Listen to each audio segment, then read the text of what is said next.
Assalamualaikum warahmatullahi wabarakatuh. Perkenalkan, nama saya Nada Fiskadela dengan NIM 2122245.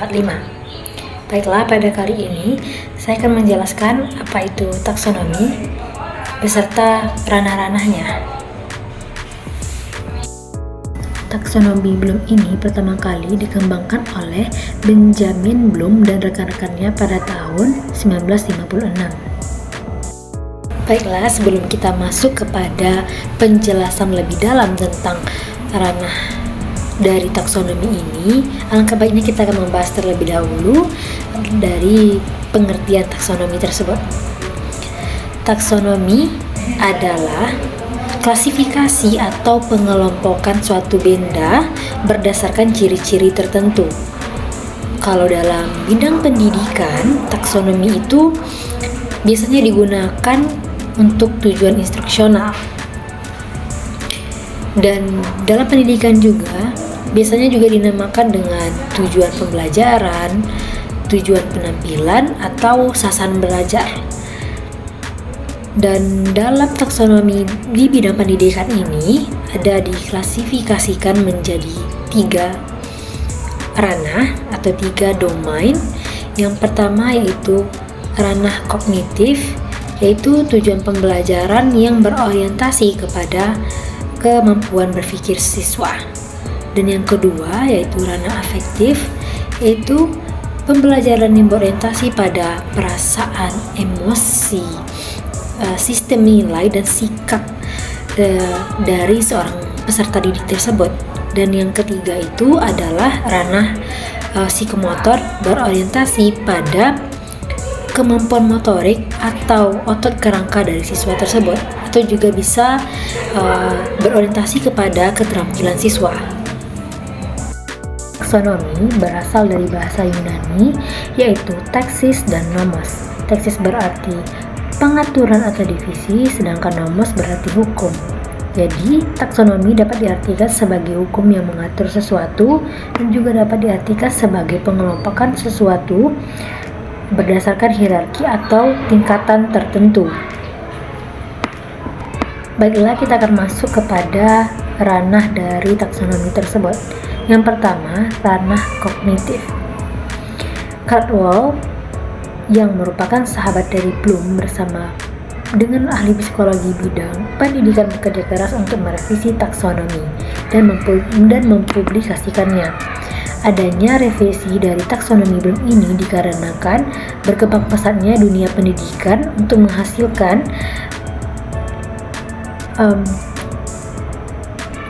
menghasilkan sumber daya manusia yang berkualitas.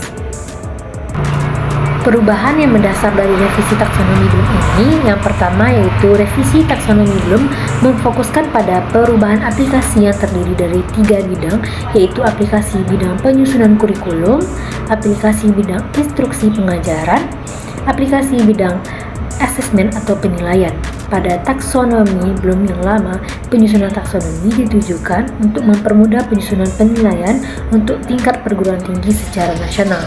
Yang kedua, revisi taksonomi Bloom fokus pada perubahan terminologi, di mana revisi taksonomi Bloom menekankan pada subkategori yang mengakibatkan penilaian menjadi lebih spesifik, mudah dalam menyusun penilaian pada kurikulum, serta mudah dalam menyusun instruksi pengajaran.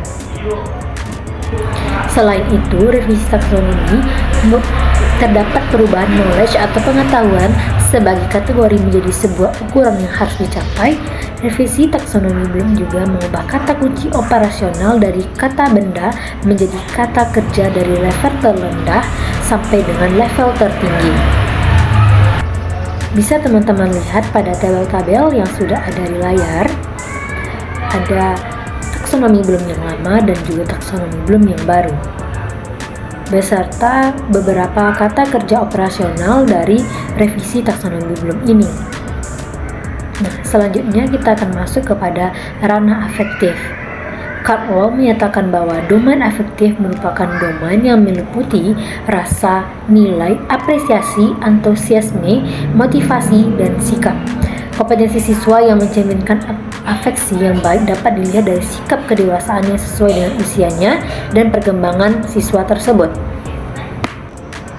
Melihat sikap siswa itu juga bisa dilihat baik dalam proses pembelajaran maupun di luar kelas, di luar pembelajaran. Baiklah, selanjutnya kemampuan afektif khususnya sikap dari mahasiswa dapat diketahui kecenderungan, perubahan, dan perkembangannya dengan mendasarkan pada jenis-jenis kategori domain afektif seperti yang dikemukakan oleh Cardwell. Yang pertama itu adalah tingkat menerima. Tingkat di mana mahasiswa memiliki keinginan menerima atau memperhatikan, receiving atau attending, suatu rangsangan atau stimulus yang diberikan dalam bentuk persoalan, situasi, fenomena, dan sebagainya. Contoh dari tingkat menerima oleh mahasiswa ini yaitu dia mampu mendengarkan temannya ketika berbicara dengan menghargai temannya berbicara. Dan yang kedua yaitu tingkat menanggapi. Nah, di mana dalam tingkat menanggapi ini, mahasiswa mereaksi atau menanggapi atau responding suatu rangsangan atau stimulus yang diberikan dalam bentuk persoalan, situasi, fenomena, dan sebagainya.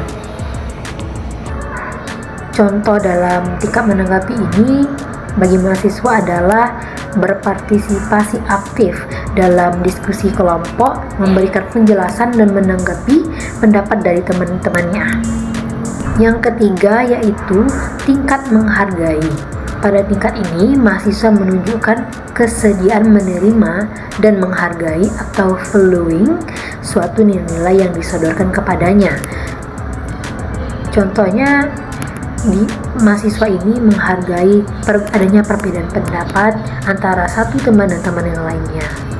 Dan yaitu tingkat menghayati, yaitu di mana mahasiswa menjadikan nilai-nilai yang disodorkan itu sebagai bagian internal dalam dirinya, menjadikan nilai-nilai itu sebagai prioritas dalam dirinya atau organization. Contoh dalam hal ini yaitu mahasiswa itu mampu memprioritaskan kepentingannya dan waktu belajarnya sesuai dengan yang mana yang lebih penting dan mana yang belum penting atau masih kurang penting. Jadi dia dapat memahami mana sesuatu yang penting dan dia dapat membagi waktu dengan baik. Dan yang terakhir yaitu adalah tingkat mengamalkan, di mana mahasiswa itu menjadikan nilai-nilai itu sebagai pengendali perilakunya dalam bersikap dan dalam kehidupan sehari-hari, sehingga menjadi gaya hidupnya, yaitu characterization.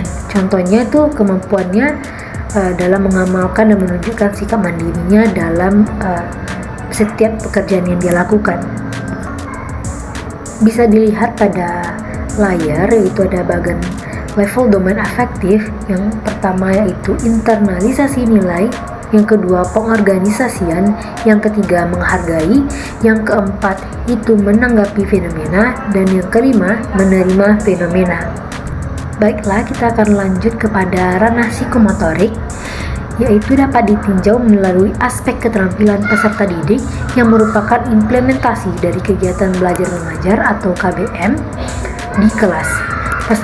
Peserta didik ini tidak cukup hanya menghafal suatu teori atau definisi saja, tetapi peserta didik juga harus mampu menerapkan teori ini dalam kehidupannya sehari-hari. Hal ini dapat menjadi tolak ukur atas ketidakpahaman atau pemahaman dari siswa tersebut, apakah dia mampu mengaplikasikannya dalam kehidupannya sehari-hari. Jika siswa atau peserta didik tersebut dapat memahami suatu pembelajarannya, dia akan mampu mengimplementasikannya dengan baik dalam kehidupannya sehari-hari, sehingga dapat kita simpulkan bahwa dia itu sudah memahami dari apa yang sudah dijelaskan, karena dia dapat mengimplementasikannya dalam kehidupan sehari-hari dengan sangat baik.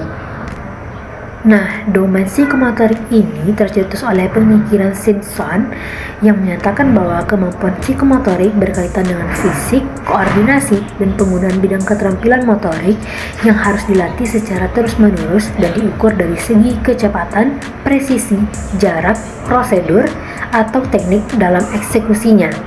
Simpson mendefinisikan kemampuan psikomotorik ini pada penelitian di bidang pendidikan industrial, pertanian, ekonomi rumah tangga, pendidikan bisnis, musik, seni, dan olahraga. Jadi keterampilan psikomotor ini yaitu keterampilan yang dapat menggabungkan dalam kehidupan nyatanya secara langsung dengan ketepatannya, presisinya sesuai dengan teknik yang telah ia pelajari. Dan pada ranah psikomotor ini tentunya keterampilan itu tidak datang begitu saja, namun dilatih secara terus-menerus. Contoh kegiatan yang termasuk dalam kategori domain psikomotor ini itu ada mendemonstrasikan, memerankan, melakukan, menggunakan alat, mempresentasikan, membuat produk 2 atau 3 dimensi, merangkai dan memodifikasi produk yang telah ia pelajari. Dapat dilihat di layar juga ada kata kerja operasional domain psikomotorik beserta dengan contoh-contohnya juga. Jadi ketiga ranah domain dari taksonomi ini yaitu taksonomi kognitif, afektif, dan juga psikomotor ini saling berkaitan satu sama lain, di mana taksonomi atau ranah dari ketiga ini itu memang saling berhubungan. Yang pertama itu adalah taksonomi kognitif, yaitu berhubungan dengan pengetahuan, pemahaman, cara berpikirnya. Lalu ranah yang kedua itu ranah afektif, yaitu tentang nilai moral yang ia aplikasikan. Dan yang terakhir yaitu adalah ranah psikomotorik, itu keterampilannya. Jadi ketika dia telah mampu memahami suatu pembelajaran melalui kelas dan mengaplikasikannya dalam kehidupan sehari-hari, maka dapat kita memberikan penilaian bahwa dari tiga ranah ini dapat terpenuhi dengan baik, apakah dapat berjalan dengan baik. Bisa dilihat dari pengaplikasian dari peserta didik tersebut dalam kehidupannya sehari-hari, baik dalam proses pembelajaran maupun di luar kelas. Jadi, taksonomi kognitif, afektif, dan psikomotorik adalah tiga ranah yang penting dalam pembelajaran dan merupakan komponen hasil pembelajaran yang saling bergantung satu sama lain. Ranah kognitif berkaitan dengan proses mental dan intelektual seperti pengetahuan, pemahaman, penerapan, analisis, sintesis, dan evaluasi. Ranah afektif berkaitan dengan perasaan, emosi, sikap, nilai, dan minat belajar. Dan yang terakhir, ranah psikomotorik berkaitan dengan perilaku belajar yang dicapai melalui aktivitas motorik neuromuskular seperti tulisan tangan, mengetik, berenang, dan mengoperasikan mesin. Taksonomi Bloom adalah model hierarki atau tingkatan yang digunakan untuk mengklasifikasikan tujuan pembelajaran berdasarkan tingkat kompleksitas dan spesifisitas. Baik, sekian video untuk hari ini. Mohon maaf apabila ada kesalahan. Terima kasih telah menonton sampai selesai. Wassalamualaikum warahmatullahi wabarakatuh.